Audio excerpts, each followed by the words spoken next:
But an experiment is not a public opinion poll.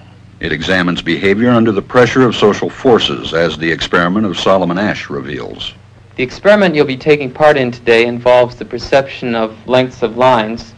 As you can see here, I have a number of cards, and on each card there are several lines. Your task is a very simple one. You're to look at the line on the left and determine which of the three lines on the right is equal to it in length. All right, we'll proceed in this order. You'll give your answer. Only one of the people in the group is a real subject, the fifth person with the white T-shirt. The others are confederates of the experimenter and have been told to give wrong answers on some of the trials.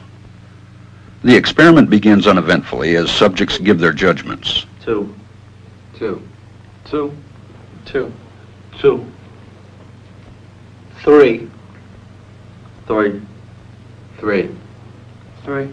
But on the third trial, something happens. 2, 2, 2, 2, 2. The subject denies the evidence of his own eyes and yields to group influence. Asch found subjects went along with the group on 37% of the critical trials. But he found through interviews that they went along with the group for different reasons. 1. 1. They must be right. There are 4 of them and 1 of me. 1. This subject's yielding is based on a distortion of his judgment. He genuinely believes that the group is correct. 1. 1. 1. 2. 1. 2. 2. 2.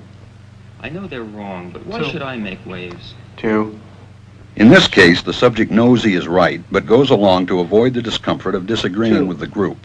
Here, the distortion is at the level of his response. 2. 2. 2. 2. In the previous experiment, the naive subject stood alone against the group. In this variation, Asch gave the naive subject a partner, here seated in the third position, who also gives the correct response. 1.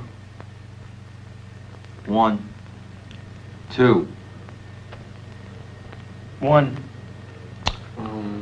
2. With a partner, yielding drops to only 5% of the critical trials compared to 37% without a partner. Although subjects report warmth and good feeling toward the partner, they typically deny that he played a role in their own independence.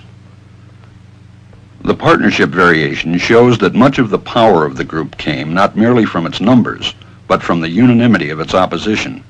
When that unanimity is punctured, the group's power is greatly reduced.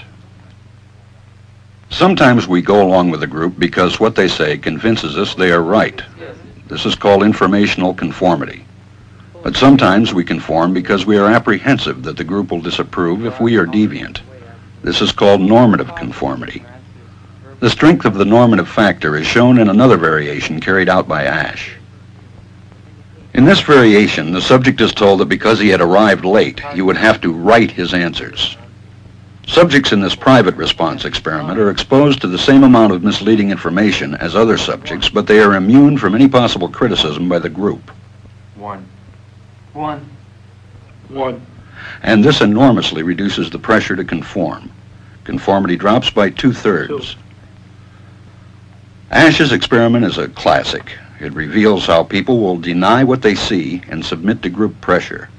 It allows us not only to observe conformity, but to study the conditions that increase or reduce its occurrence.